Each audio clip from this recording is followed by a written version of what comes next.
Welcome to Leadership Bites with myself, your host, Guy Bloom. This is a leadership podcast where I have conversations with colleagues, I chat with guests, and sometimes there'll be just me talking. You can connect with me at livingbrave.com, and when you enjoy the episode, subscribe and please tell everyone.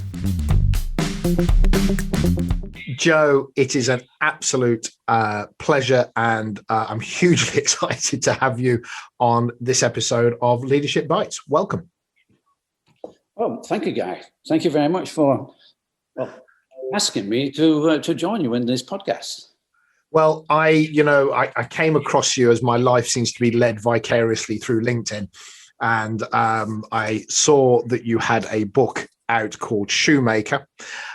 Joe Foster, the founder of REEBOK, and there was lots of great things in this that jumped out of me.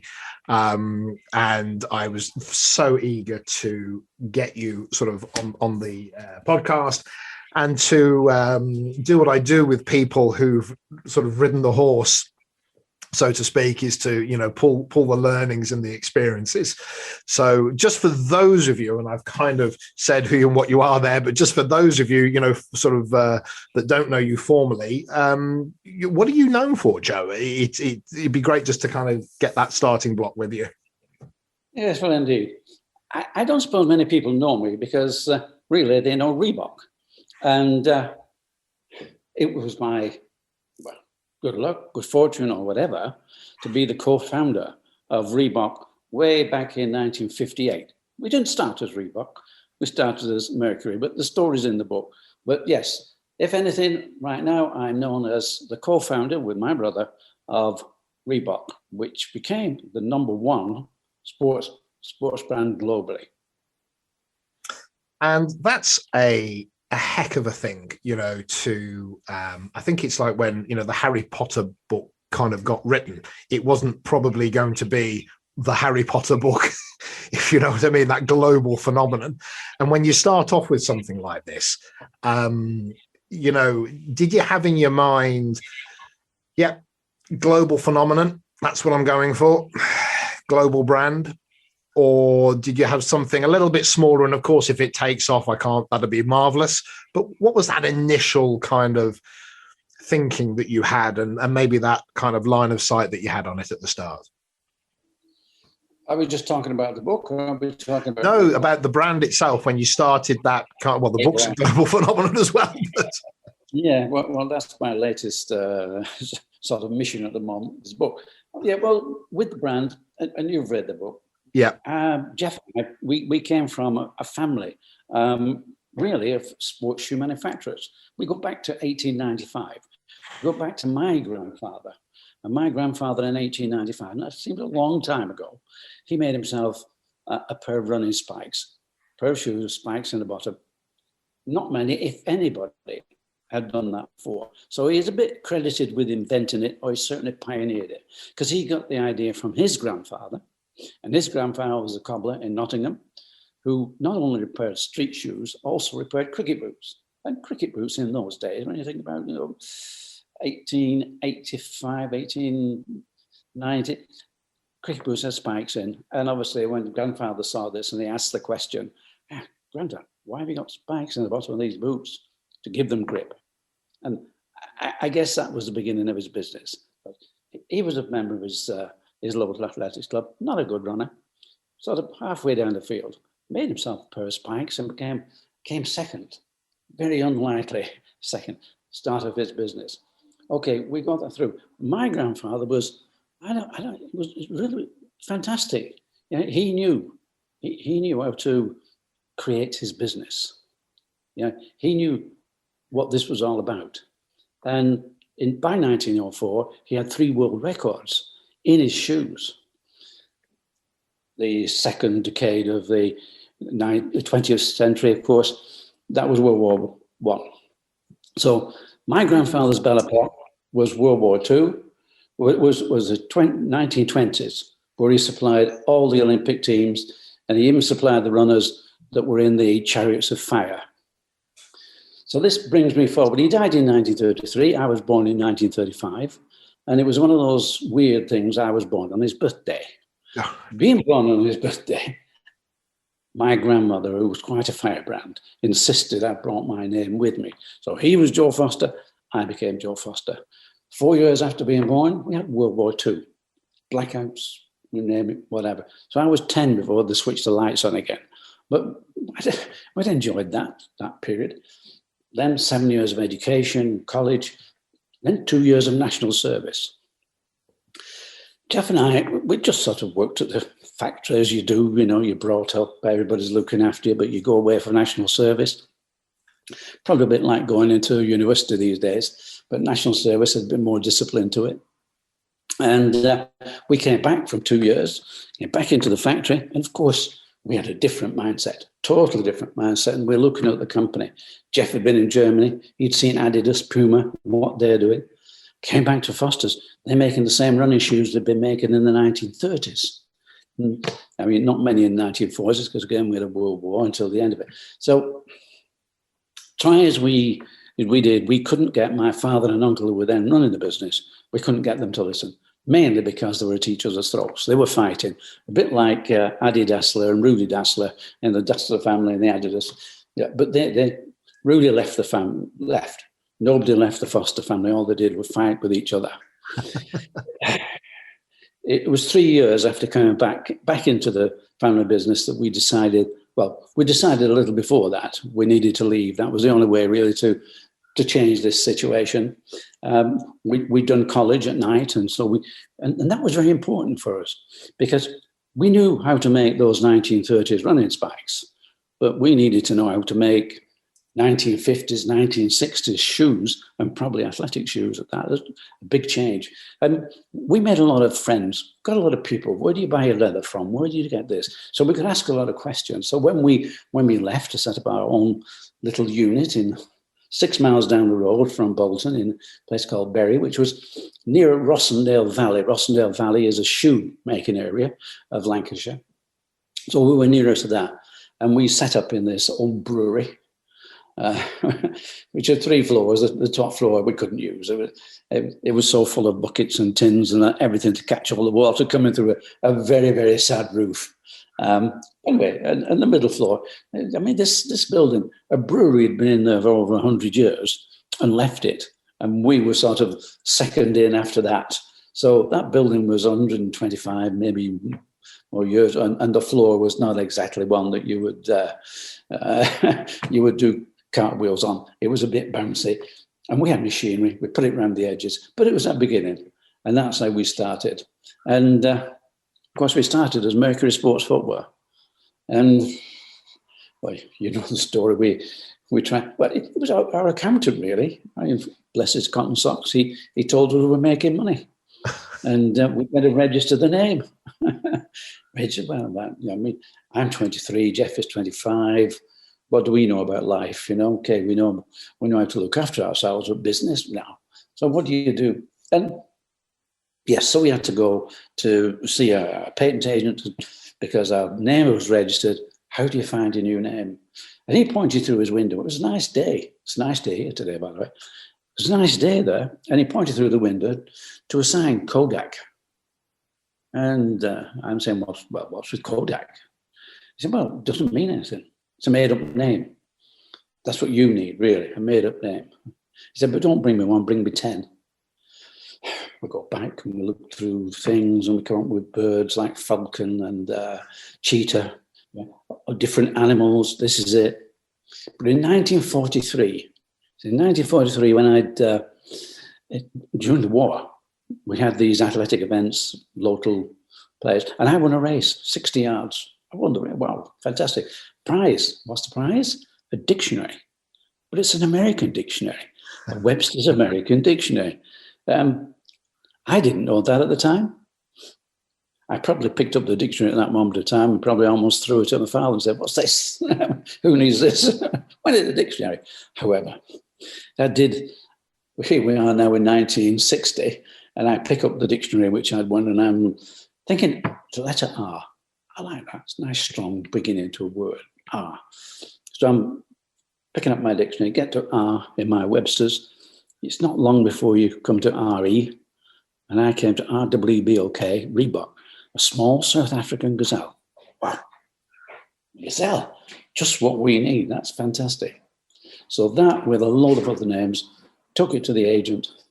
He tested these out with the register and said, well, as it happens, because I told him, look, I don't care about these other names. We've found this and we love it, and we've got to be in love with it. It's got to be our passion. And it so happened it was the only one clear. But the registrar insisted we could only go in Part B.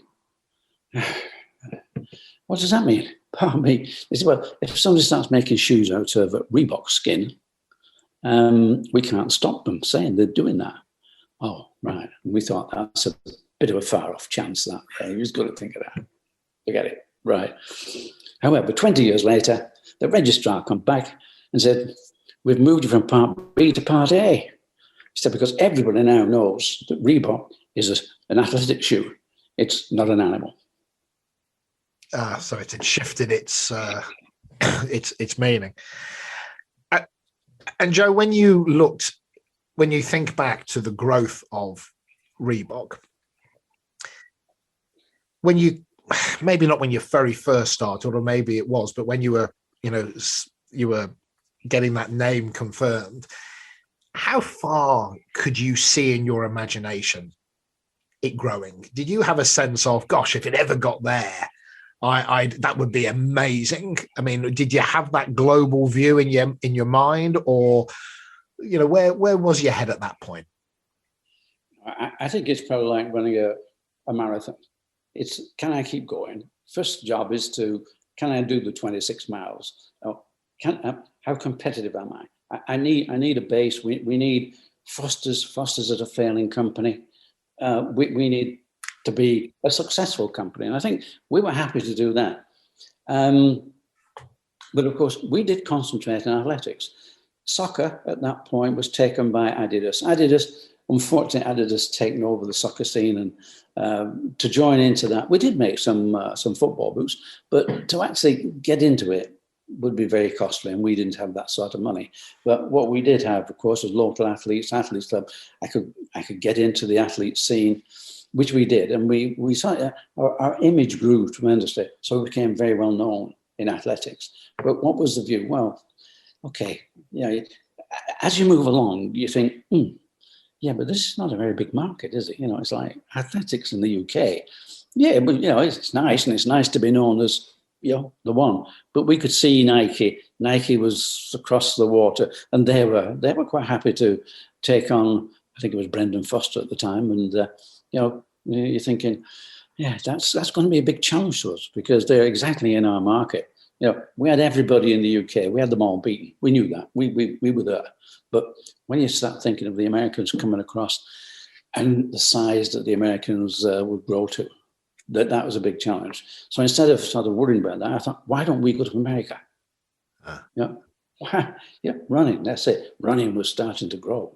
My first event in America was 1968.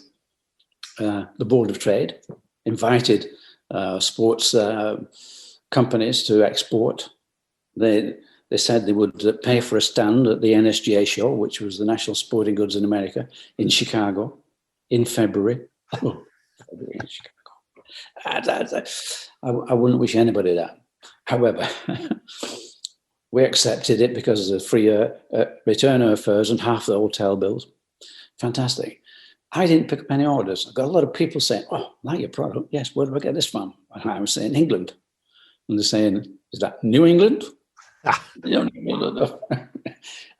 No, it is. It's across the water. Oh, that was like the biggest put-off you could have, across the water.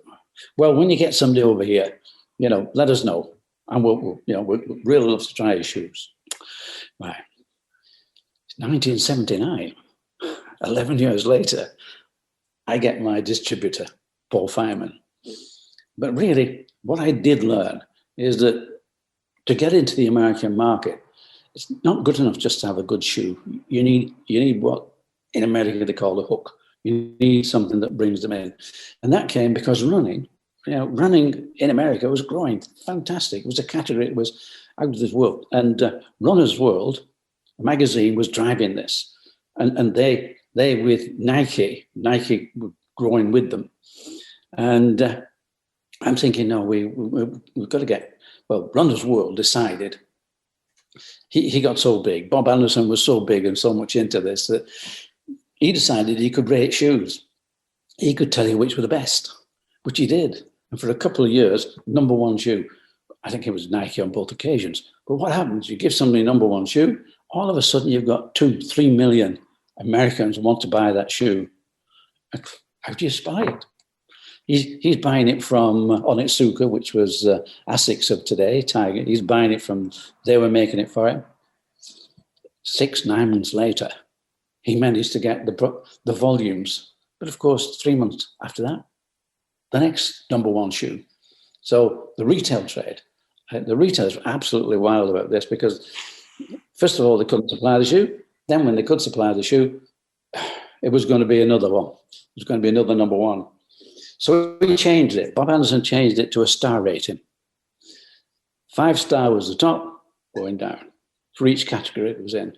Well, you could have 3-4 shoes 5-star, which was my opportunity.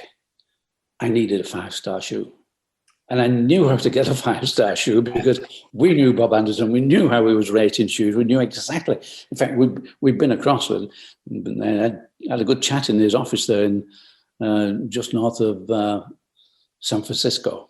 And Palo Alto, I think it's about. But so I knew well, and we did. I designed Aztec. And Aztec, that was going to be it. 1978, we tested this out. Part of the gold range we tested out in Edmonton in the Commonwealth Games, and we got lots of gold medals with our racing shoes because Aztec was part of the gold range. The gold range was Aztec was the trainer, Midas was the road racing shoe, and Inca was the spike. All the same colors, but different sort of different categories. So I'm there then. Wonderful 1978 Commonwealth Games. 1979 February, I'm on the stand. Kmart come along. Kmart. Well, running is growing so much, and Kmart, well, you know, they obviously wanted to get into it. And Kmart, as most people know, are a very big wholesale, well, big retailers, giant retailers. Yeah. And they wanted 25,000 pairs. Oh, that's about 6 months' work for our factory, that. Oh, 6 months. However, we hadn't been that dumb. We knew if we got a 5-star shoe, we'd need help. I got Barter on board. I had some good friends, and Barter would make my shoe. But then they came and said, but we need a better price. We also knew that because everything's moving to the Far East. Fortunately, I knew a couple of guys who represented the largest company in South Korea, and they were ready to make me some samples. So I had both things covered, but difficult times. And Paul Feynman came along. Well, Paul Feynman, he said, Joe, love to be your distributor, but we need a 5-star shoe. I said, Paul, come here. Took him. Look, Aztec, this is your 5-star shoe. Bound to be. Okay. Well, we're talking February, and it's August before the shoe edition comes out. So I'm backwards and forwards to America, seeing Kmart and keeping them warm. But I knew with Kmart will look at you as a square yard, I think they used to be then, or a square meter. And if you didn't sell enough product in that square meter, you wouldn't be back there again. That would be, you'd be out. It was simple maths for them, right? Yeah, just simple. Yeah. Paul Feynman, well, he and his brother and his brother-in-law, Steve and I forget brother-in-law and mom, but Steve, and they were running this Boston camping. And Boston camping is an outdoor sort of camping. He went to the outdoor stores, not the sports stores that we were talking about, or even the shoe stores, because by then shoes had become so big that people like Foot Locker and others, they were just selling shoes. Massive store. So and of course that was different. And I think, well, Paul's in the outdoor, but at least he knows what wholesaling is, and at least he's got a company. We can just bolt onto that company, and it would be nice growth. Wow, yeah. And I like Paul. We got on. You know, it's some people you can meet, and it's fine. You know, and you can have a joke, and we can have, go out for a meal, and you know. And I felt I was talking to somebody who owned a business, as against with Kmart. Who am I talking to? I remember visiting the Kmart office, and there was the girl there. And I said, look, I've got this appointment to see Mr. Biasati. Oh, right. And across the road there into that warehouse, I think about row 3, seat 29 or something like that. And I meet the guy, I think, yes, it's just a numbers game. This is going to be almost impossible. Very pleasant guy. However, I went on to Boston and fine, meet up Paul, keep Paul warm, met the guys in his operation and whatever. However, it's the last week in July of 1979, and that's when the magazine comes out. But the August magazine is usually a week before. I get Paul on the phone. Unfortunately, it's about 7 o'clock in the morning for Paul, which was a bit sort of, who's that? You know, who am I speaking to? It's Joe. Right. Paul, can you get down to the nearest kiosk and get him a Runner's World magazine? Because this should be it. This should give us our 5 stars. Okay. An hour later, Paul came back on the phone. Joe, got the magazine. As I say, 5 stars. Wow, that was it.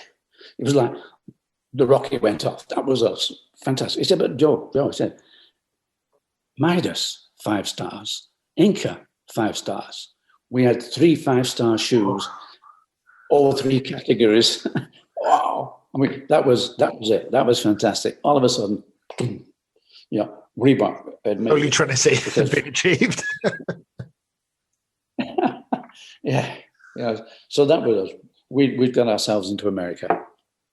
Fantastic. That's so that was the thing then. What I've really heard there is, you just keep pushing, you keep going forward, and you kind of know where you'd like to go. You can't see the future, so you just keep going. And what I'm also hearing there is, though, a lot of effort, but without a quality product or a quality service. These two things, all the effort in the world, but with something that doesn't actually deliver the promise, then it's a lot of effort for something that people probably then very quickly fall out of love with. But actually, if they love the product, then, hey, the effort then, brings it to life for people, because more people get to hear about it and see it. That's what I'm kind of reading into that, really. Yeah, well, you need that influence. I mean, these days we talk about influencers. Yeah. Grandfather had influencers. He gave it to top athletes, and he influenced other athletes. Today, when you get to influencers, you're influencing street, and sport now is street and fashion. You don't do the volumes you do on performance shoes. Performance shoes are very small by comparison. It's street. It's when people just pick up a pair of trainers and put them, as we do now.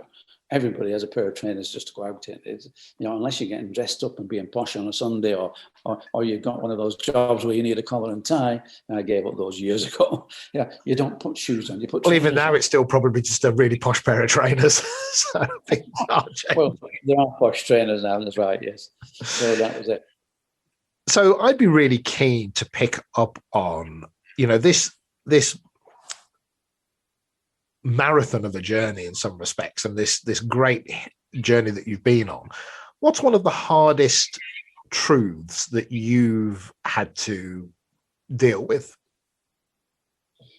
And that might be from either feedback or a relationship with somebody or an expectation that you had, or whatever it might be, that actually you go, that was a moment where that was a hard truth for me to have to navigate or face into. Because when it's easy, it's easy.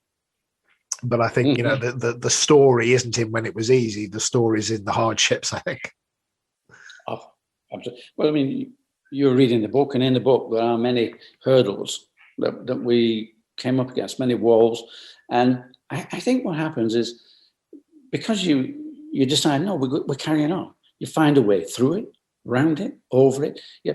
And if you have a mindset, and that mindset, I think, grows, it's like, this is a challenge. This is part of the business, the challenges. And you can start to enjoy them, because like with changing the name, and an earlier an early event we had is when we got a letter. We'd only been about 4 or 5 years into business, and we got a letter from the Adidas solicitors to say that we were infringing the 3 stripes. Could buy, in those days, we had 2 stripes and a T-bar. And so this letter, rather than being sort of, oh my God, what do we do now? It was, wow, this is fantastic. They find out we're here. They're now a little bit worried about us. Now they're we're dipping at the heels, yeah. That's right. So as we changed our name, we actually changed our silhouette. And our silhouette became the Vector. So again, and that was a bit inspired by the tail fin of the British Airways. They used to have this Speedbird, they called it, on the side. And so that was inspired a bit by that. And so, you know, these are things that you come across. We'd got a distributor. We were doing very nicely, so I decided we'd have a distributor. Well, somebody asked me if they could distribute our shoes in the UK. Yeah, why not? Because that gave me more time to look at other things. And then they went out of business, which again, yeah, and you couldn't see that at the time. It was one of my best friends who was a salesman there. As it happens, he went down to Barter, so he was able to help us when he was down in Barter. But you know, these are the problems that you come up against, and this happened so many times. And the sad thing is that we just got this 5 stars, and this was probably one of the most difficult times. Just got 5 stars, just about to say, right, where do we go? Jeff became ill and died. It was like cancer just took him. You know, you think, wow, you know, he just looked after the factory. That was Jeff. Jeff loved the factory. You know, he didn't want to move out of it. He didn't want to do anything else. You do the other things, Joe. And so I'd done all the traveling. I did whatever was necessary, marketing, the whole thing. But I mean, that sort of having somebody solid there who just looked after that factory and just made it work. All of a sudden, not there. Because at that time, and as you've read in the book, Barter are doing jobs. He should have gone down to Barter because he would have been able. I couldn't do all the jobs. I had to entrust that to the people at Barter, and it nearly killed us. In a way, it was our ability to get through in America the first 6 months, but at the same time, it nearly killed us because they didn't do a really good job. However, so it probably made me feel, well, I've got to succeed. We've got to make this work because we were still a small company at that point. And Paul, you know, I went across to see Paul at his Boston camping. And when I arrived there, there's no Boston camping.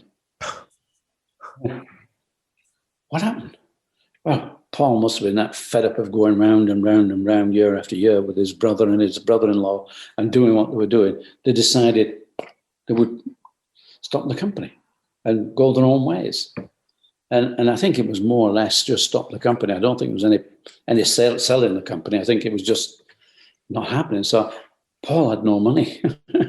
Yeah, he had a bit. Yeah, of course he had a bit. He mortgaged his property. But we've just got 3 5-star shoes. We're launching and orders are going to come in like, boom. Brilliant. So we had to find something. We had to find money. Because this is one thing you couldn't give up. And so we did find money. And it was Stephen Rubin of Pentland. I don't know if you know heard of Pentland. In fact, Stephen Rubin is the biggest taxpayer, or has been the biggest taxpayer in the UK during 2020. Fantastic. Yeah, love him. But anyway, he didn't particularly want to get involved in Reebok. But what he saw with Paul is an opportunity. Because Stephen Rubin used to do sourcing of product in the Far East. So that was his company. ASCO was that company. He sourced it and sold it to British Shoe Corporation, all the people in the UK. And he wanted Paul to do the same in America. And Paul said, forget it. No, we're Reebok. That's what we're doing. And he did.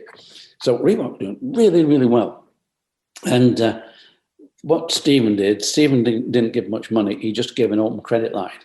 So you could just keep buying shoes, selling. And I think Stephen got a bit worried when Paul owed him 20 million. Yeah, that was a bit, oops.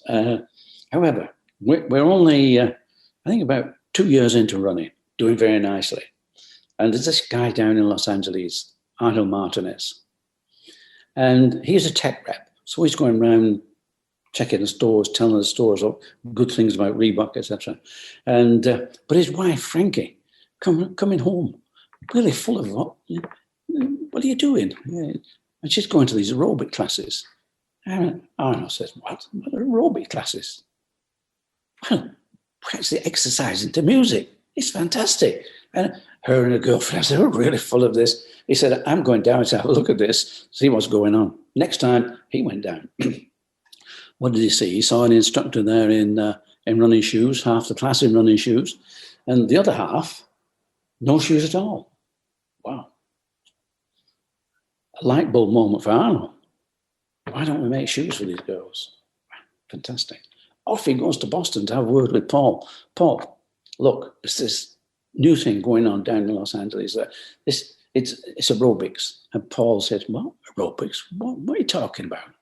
And so Arnold explains. And Paul said, look, Arnold, no. We're doing really well now with running. We're only 2 years into running. We're expanding. It's fantastic. No, we don't want to play around with anything like that. No, forget it. Arnold wasn't put off. He just went round to the back door, had a word with the production people. Said, look, guys, I want this nice glove leather shoe with a nice cushion sole. Can you make it? Give me 200 pairs. They did. It made him 200 pairs, which he gave to the instructors and whatever. And the rest is history. All of a sudden, women owned Reebok. These women, they weren't just wearing them for the aerobics classes. They were wearing them out into the streets and whatever. Big problem because they were made of glove leather. Glove leather, you can just tear it like a piece of paper. And when I heard that what they were doing, I was sort of, oh no, you can't do that. In saying that, we made World 10 for Ron Hill. That was glove leather, but we reversed it. So we used the suede side. For the aerobic shoes, they were using the skin side, and we're having to take a little layer off. And when you think, glove leather is less than 1 millimeter thick, and you've got to start taking a layer off to get the adhesive in. What was happening? It got too fragile around the ends, and in about 3, 4, 5 weeks, they were falling apart. Luckily, we were in California. We were in Los Angeles. The girls loved the shoes. So what? We'll buy another one. And they did. It took us a month or so to get this problem right. But by that time, it was infectious. And you got people like Jane Fonda wearing them in her videos. And, we went from a $9 million company to $30 million, to $90 million, $300 million, and $900 million in successive years. So, I mean, you got to think, well, okay, by that time we had Stephen Rubin, and Stephen was getting very nervous at the amount of money it was taking. But by the time you get a company doing 300 million turnover, the banks are getting more interested. So the banks were helping as well. But it's not that. Money becomes the easy point, the easy problem. It's how do you get the product? Yeah, how do you go from $300 million to $900 million? There's not the amount of product you need for that. And again, a little bit of luck came our way. Nike at that point, they'd been going really well. All of a sudden, everything went a bit quiet for them. And they lost traction, and they had to pull out of about 3 factories in South Korea. And we just marched straight in. So that saved us. That was it. Because I remember sitting down with Paul, and Paul saying, Joe, I know how to stop this. He said, but if I do, I don't know how to start it again. Because the demand was such that, and we were starving the business because you couldn't get the product.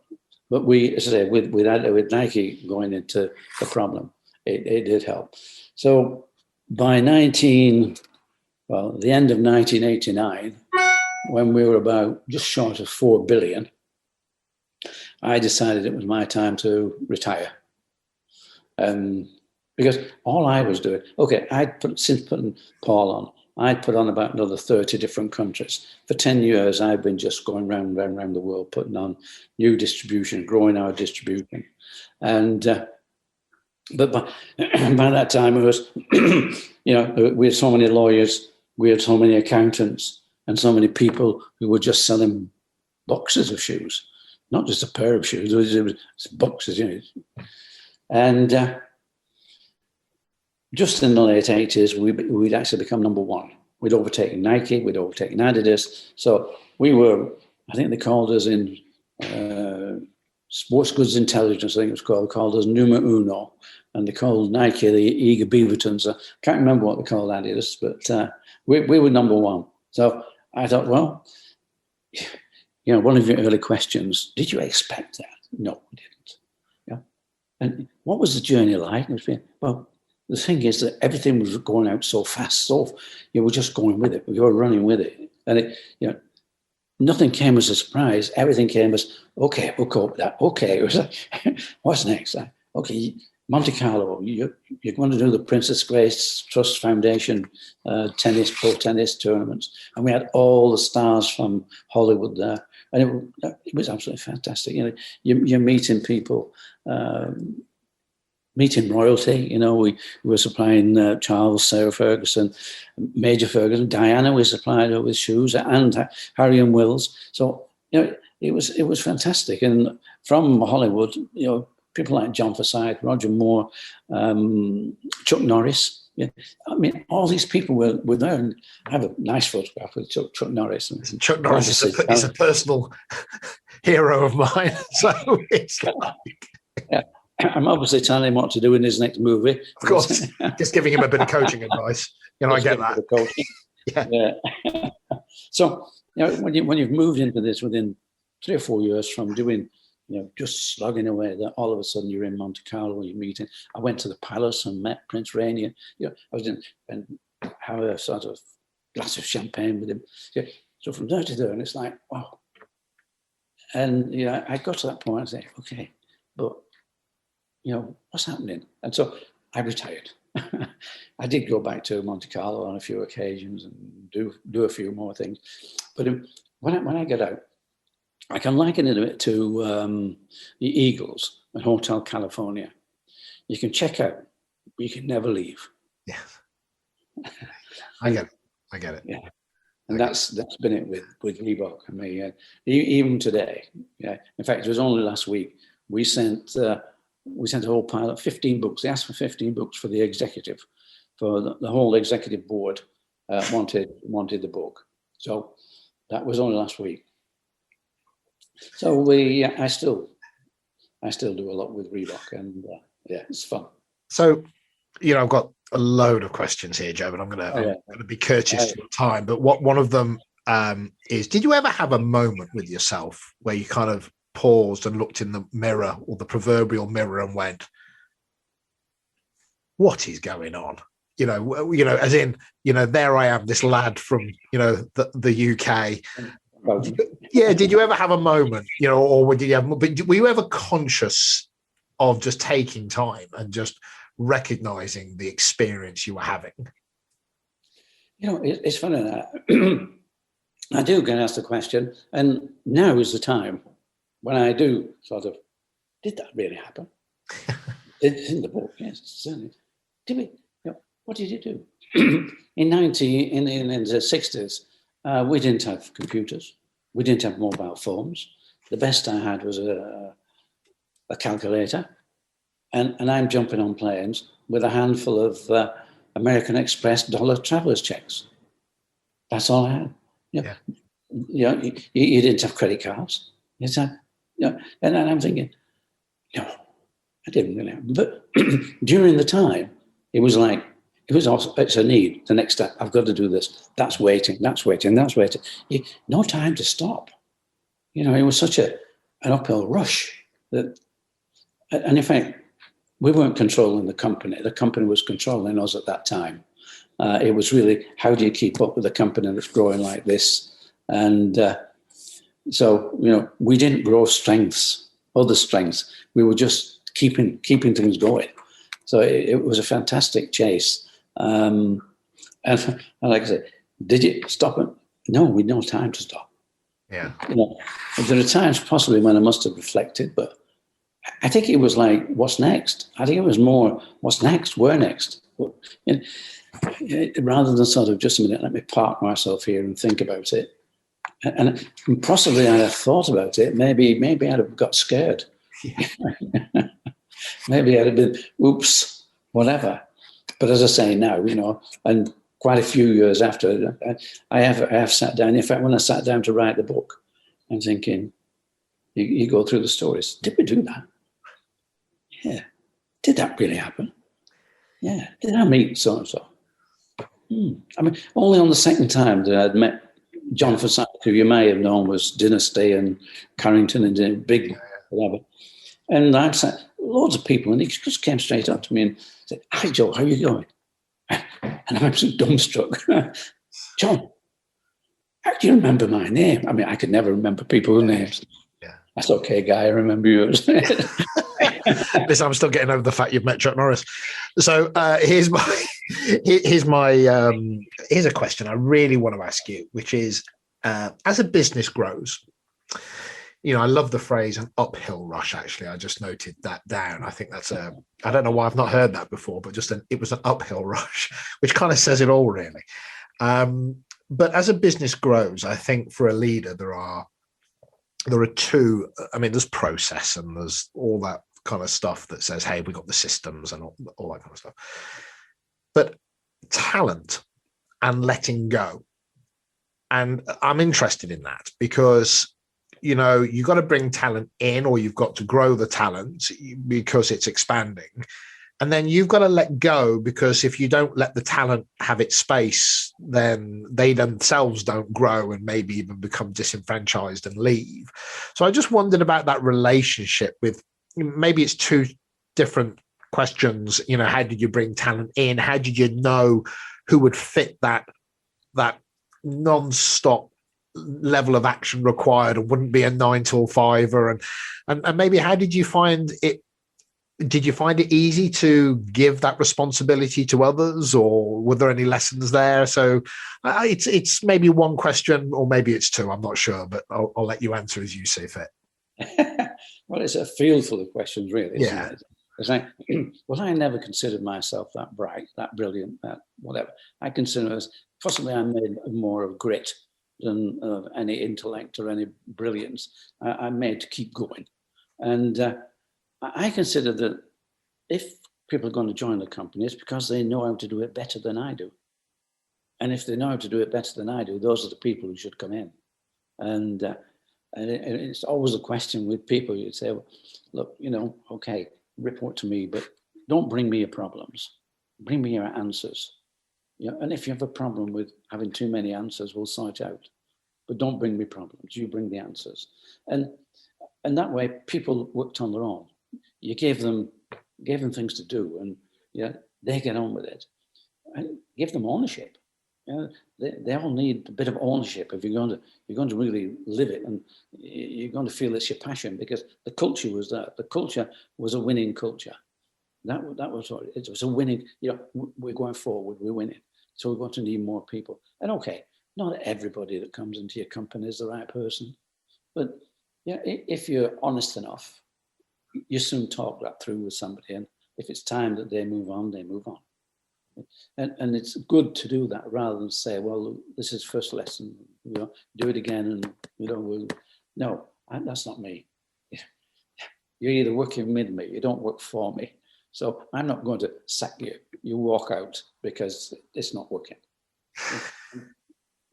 That worked for me. It wasn't being a boss. It was like, this is the way we're going. And if it doesn't fit, then you need a new hole to put the peg in. This is not your hole. But basically, you find that people who want to work for you are the best people, not just people with skills. You can, if they've got some intelligence, they'll learn the skills. And you can't do it all yourself. As you say, you've got to give something up.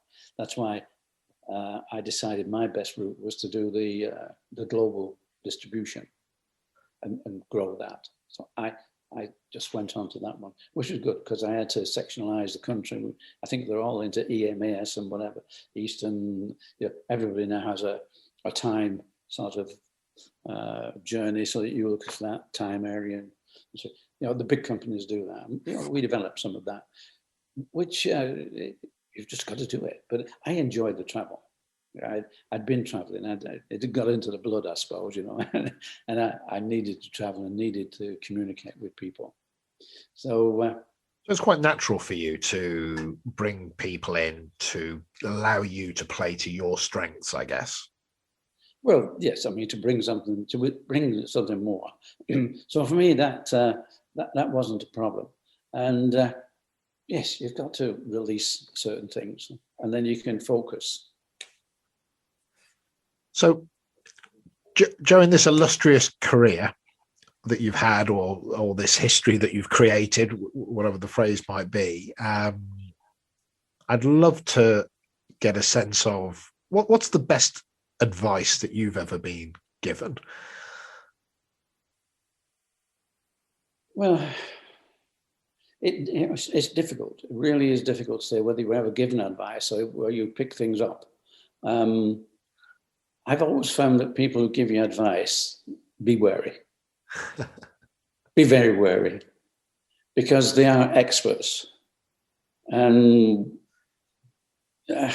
I've been told, well, X is the unknown quantity, spurt as a drip under pressure. It's a difficult thing to take advice. I think for somebody to comment as against give advice, but I've found out that most of the advice I have had has turned out to be not too good. It's turned out to be, if you can put something into a little square, I can tell you how to run the square. But if life is so simple as to put into a little square, then you're not going to go anywhere. And an expert tends not to go anywhere. An expert tends to be in the little square, telling you how to run that little square. But life is usually all over the place, and indeed, it was all over the place for me. So people give me advice now. I mean, I really valued people like John Willie Johnson, who was in the book, who was quite a big shoemaker up in Rossendale Valley, and but he was quite eccentric. And I met him at these sales. The business, as I said, everything was going far east. So all the shoe industry in Lancashire, shoe industry in the UK, there was probably 2 or 3 companies going out of business every week for 3 or 4 years. It was incredible. And we used to go to sales, and John Willie Johnson used to go to sales. And I met him there because he used to sit in front of the auctioneer and he bid for very little.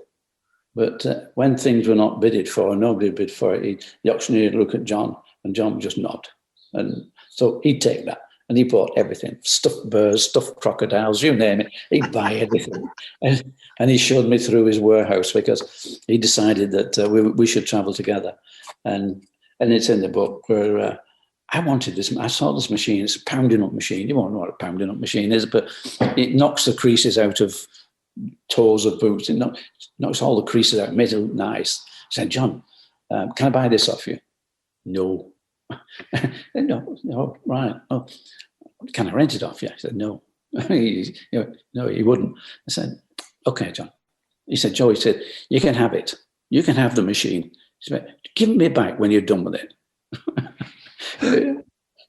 And that wasn't just one machine, it was more. And he actually got his men to put it on the wagon and deliver it to me and fix it into our production line. So it's friends like that, friends like Shackleton, Shaq, who, he got me into trouble with Lawrence, but then he got me out of trouble with Barter. And, those friends, it's amazing that you can pick people who you can just get on with. And they, I think, realizing the value of them was much better than somebody giving me advice. Yes. So it's being around good people. And as life unfolds, as you serve them, they'll serve you. Oh, absolutely. Yes. Yeah. People who don't want anything, they just like what you're doing, like you, likable characters. And so they want to help. They want to participate. Yeah. Nothing. They just want to see if they can help you get that extra mile. They can probably see, look, I've got a great company, but I'm not going anywhere. He's got a miserable company that got tremendous potential. Can I give him a bit of a leg up? So, yes, people are willing to do that for you. So I've got a penultimate question before I ask you one last question about the book, which is, there's a lot of, you've referenced it, influencers. There's a lot of people in the world, the social media world, that not the social media. There's a lot of publicity around, making your own business, being your own boss, and these days it's all around the social media sort of platform. But there's also a lot of people at a local level. I walk around and they're barbers, they've got coffee shops, they've got, and they're not going to be global perhaps, but they're just running their business. And there are a lot of youngsters, I think, that look at that. I don't want to work for somebody. I'd like to work for myself. And I wonder if you ever get that sort of youth question. I'm 23, I'm 25, I'm 18.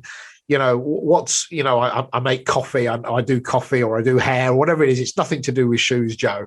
But as a young entrepreneur starting out, what's the one thing, if you were going to say something to me, that I could take away, and maybe sort of reflect on and think about? Well, I think the beauty of being an entrepreneur is, like you say, 18, 23, 25, just 25, is be young. And if you're young and you've got some idea, just go ahead. Don't ask too many questions. Give it a try. Too many questions will put you off, because you ask a question, somebody's going to give you an answer, and you get too many negatives. I think believe in yourself, and just go and do it. Just give it. Just don't, because when you're young, and if it goes wrong, you can change, you can move. And when you are young, you can make those moves, because you'll need to. And any business you start up, it's not just going to be straight line. It's not straight line. There's going to be something there that happens. Maybe you didn't think about it, but if you had thought about it, and this is where I come to, if you get too much advice, because, think about this, think about that. We never thought of registering our name. We never thought of these things. No, we just went on. So you get around it. So you learn to get around the obstacles. You're young. Don't try and get around them by asking too many questions. Get a good idea. Believe in yourself. And I like that. Just learn to deal with things as they crop up. Almost get moving, get some momentum. Absolutely. Yeah. And then stuff will happen, and then you'll deal with it. That's right. Yeah. People can't train you how to avoid problems. They can only say, one of the things of being in the Boy Scouts, we were in the Boy Scouts, and it was a serious Boy Scouts hours. It wasn't just somebody going out having a bit of fun. Oh no, our skip sort of scout leader, he was really good, really serious. And the motto is be prepared. And I think throughout business, if you can think of that, be prepared. Just yeah. You won't know, but just be prepared. Whoops, it's something. So, and it's always a good motto on that. Yeah, I love that. So, Joe, as we come to an end, as we start to sort of wrap up the book, Shoemaker, where's that taking you? You publish a book. You have in essence, it's a memoir. It's a history. It's I've been fascinated in the reading of it. There's elements of just great narrative and story, and I think it's one of those books I'm probably going to read again, which is rare for me, because I think it's got so much value in it. But where's that journey taking you, in terms of it being published? And podcasts didn't exist 20 years ago, and now they do, and here you are, you're on one. So what's your journey been with it, and where's that taking you at the moment? Well, I think probably if you look at the character in the book, this is now a challenge. It's given me a challenge again. It's got to be a bestseller. And so no point in writing a book, no point in it sitting there. Okay, that's great. But I started writing the book because so many variations of how did Reebok begin? So many people had guessed at it, came out with their best ideas. And this is in Wikipedia, Google. It began here. In fact, there's a photograph, I think, in Wikipedia of a guy called Joe Foster, and I've no idea, not a clue who he is. No idea. Can't even think about it. Yeah, is that really? Where did he come from? So I'm trying to put the world right. I'm trying to put the world to rights with REEBOK. But then it just brings a challenge. Well, let's get it to a bestseller. So this is what we're doing now. We're thinking, right, come on, let's get it. And back to the same challenge. What are the obstacles? Where can we push it? And so it is a challenge. So So maybe watch this space. Watch this space. Maybe in 12, 18 months' time, we'll have a bestseller on that. And then, a few people have still asked me, it should be a film. Well, maybe it should, but that's other people's decisions, not mine. But it'd be fun. I think the REEBOK story has got to be a film, or a damn good documentary, one or the other. Yeah. So listen, Joe, I'm going to, with a bottle of wine and a curry, I could spend the entire evening just asking you questions and picking your brain and listening to the narrative. It's overwhelmingly interesting for me personally. So I just want to thank you from myself, and I'm sure there are listeners that have just kind of gone, wow.